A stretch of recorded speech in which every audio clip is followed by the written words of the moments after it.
Hi folks, welcome back to Stacy Can Can. Today I'm making Seville orange marmalade. I'm so excited. I've actually wanted to make this for a couple of years now because they're only available for a really short period of time in winter. Again, citrus fruit is a winter canning option, and they're only available in the winter, January, February-ish, depending on where you're at. So it's a great thing to preserve, and it's so pretty in the jar, and I'm so excited for it, and it's gonna be nummy. So what are Seville oranges? Oh, while I go over all of that, follow along down below in the show notes and hit like and subscribe while you're down there, because that does help. They're basically very lemony, apparently. That's what my produce gal Laura told me. So she's like, they're just a real sour orange, more like a lemon. They also have a pretty hard peel. The peel's pretty hard. So anyway, and so they really are better to be cooked with. They're made to have you don't really eat them raw, kind of like lemons in particular. You don't normally eat those raw either. They're often, put in stuff or as a garnish or what have you. So this is why they make a fantastic marmalade.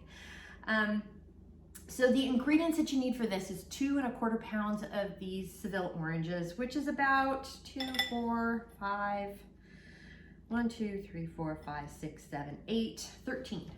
of these little oranges.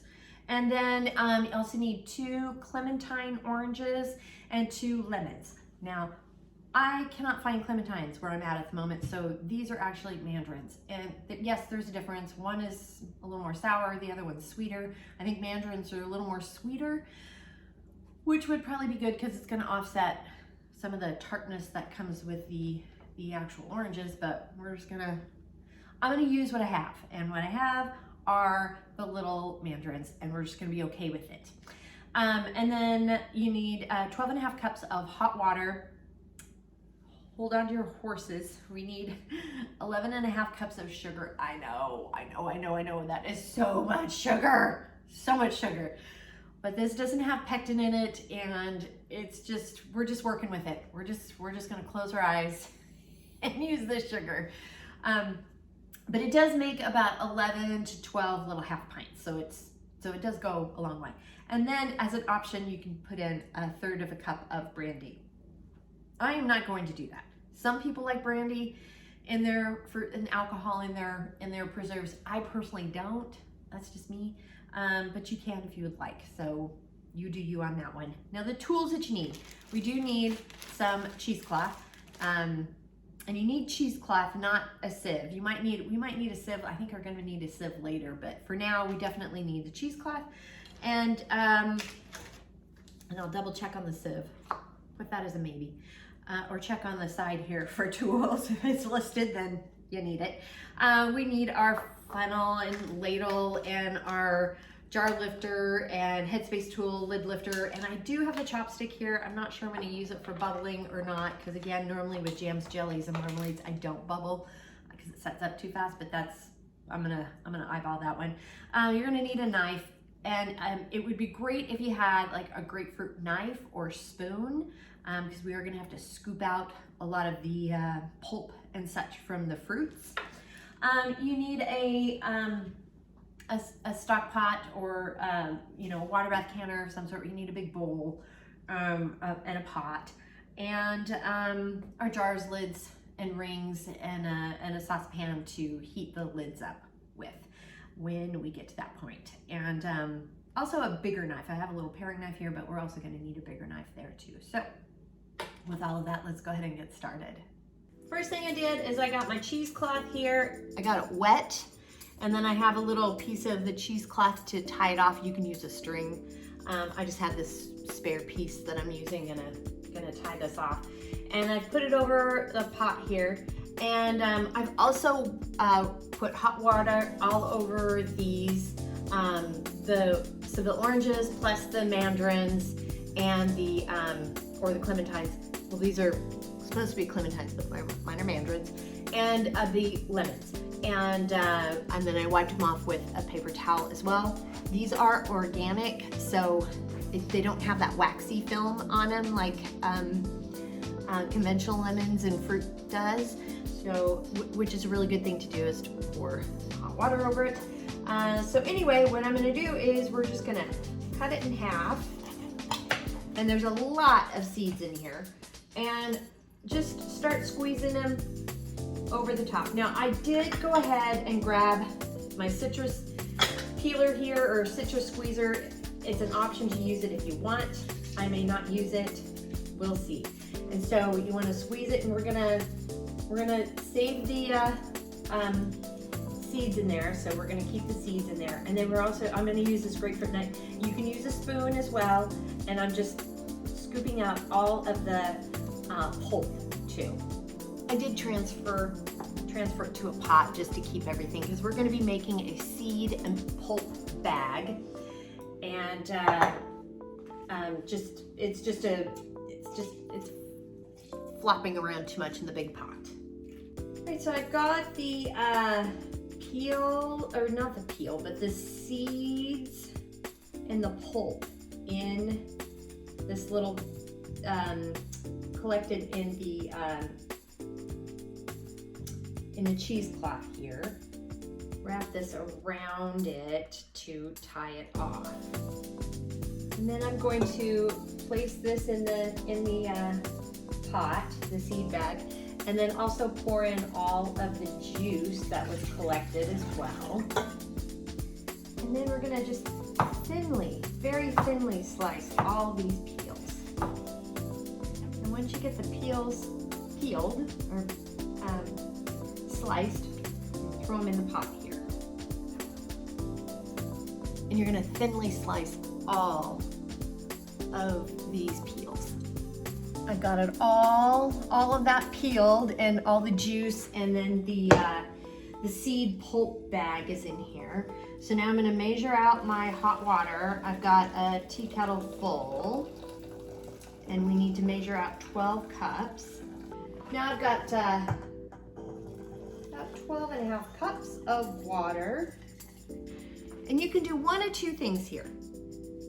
You can proceed with the next step, which is what I'm gonna show you to do, or which is bring this to a boil and let it simmer for an hour and a half. Or you can set this overnight for 24 hours, and 24 hours or whatever, up to 24 hours.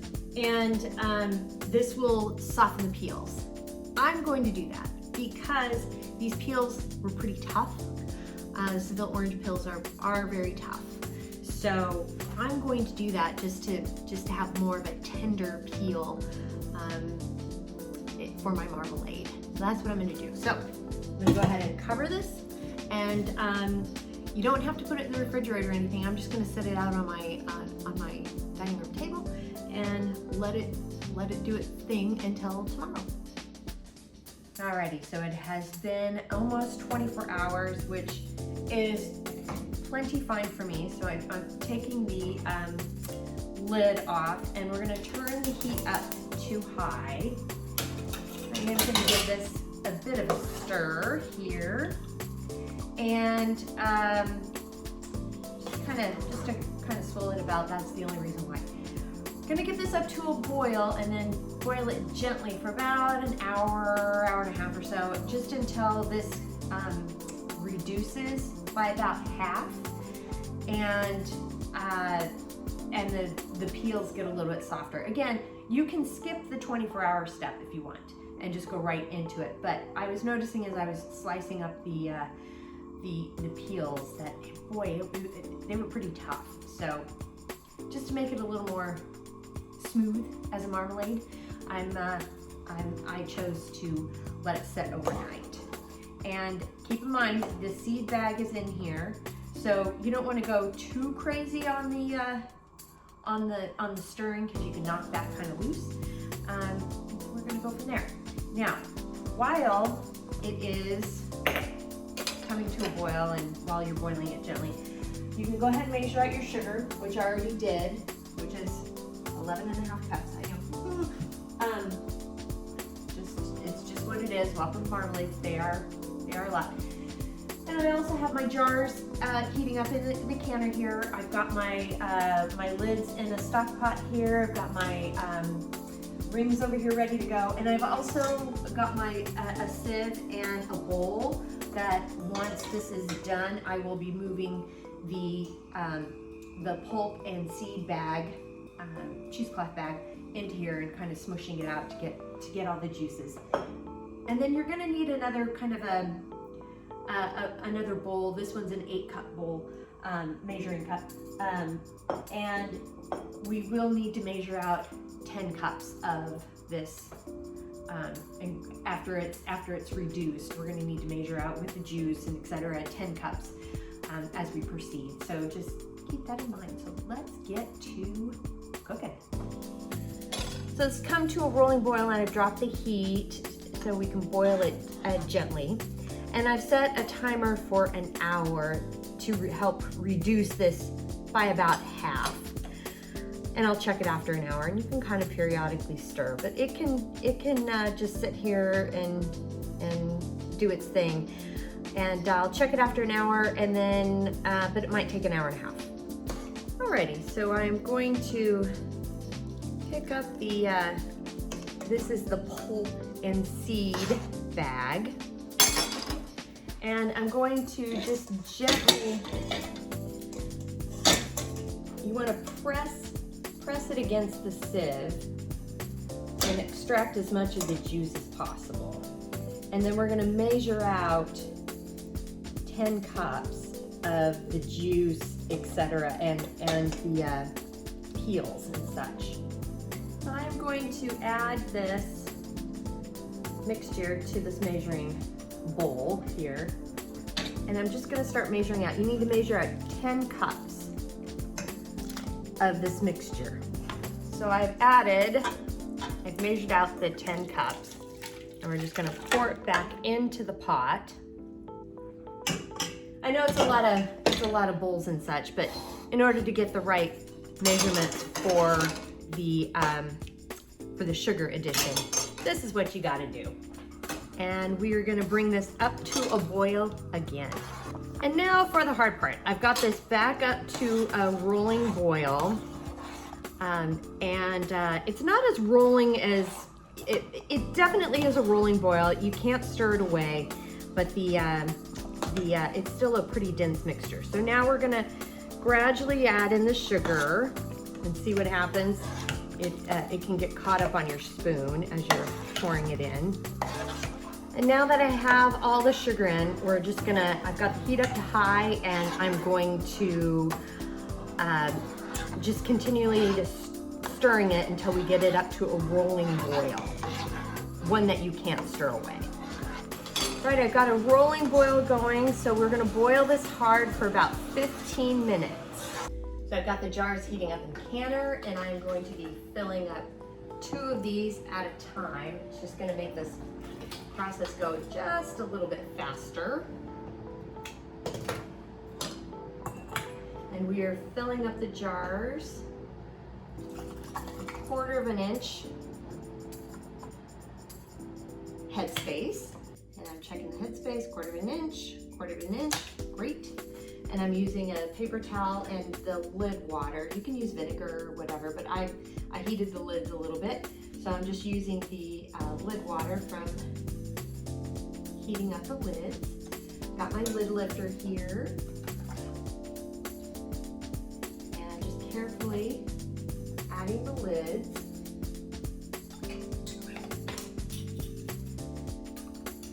And then gently put on the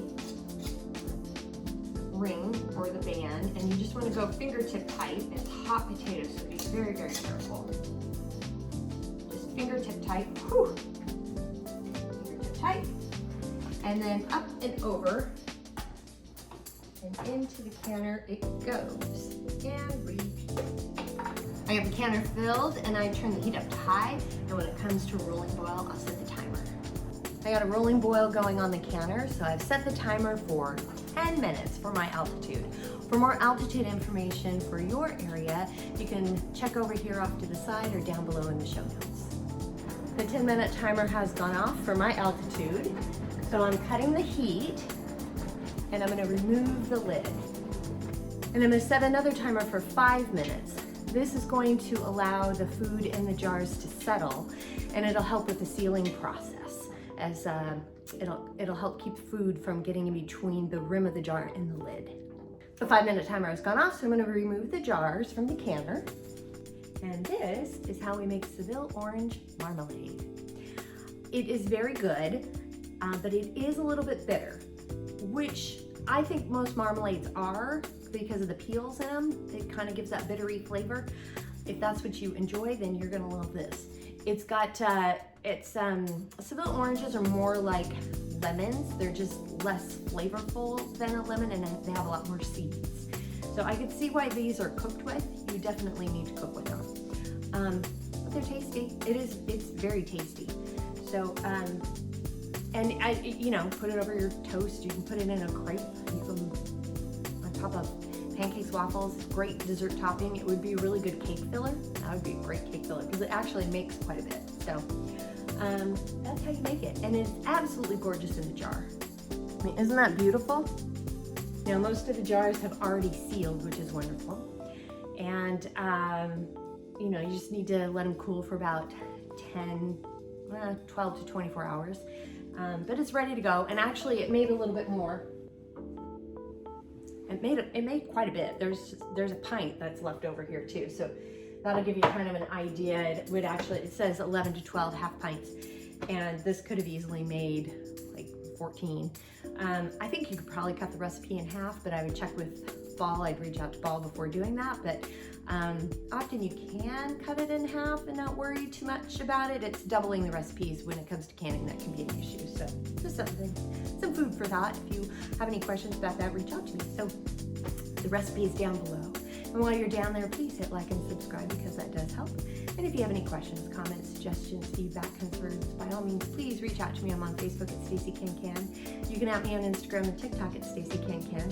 My website is www.stacycancan.com. My email is info@stacycancan.com. And I'm on LinkedIn and Pinterest at Stacy Can Can. So thanks so much for joining me today. And until next time, happy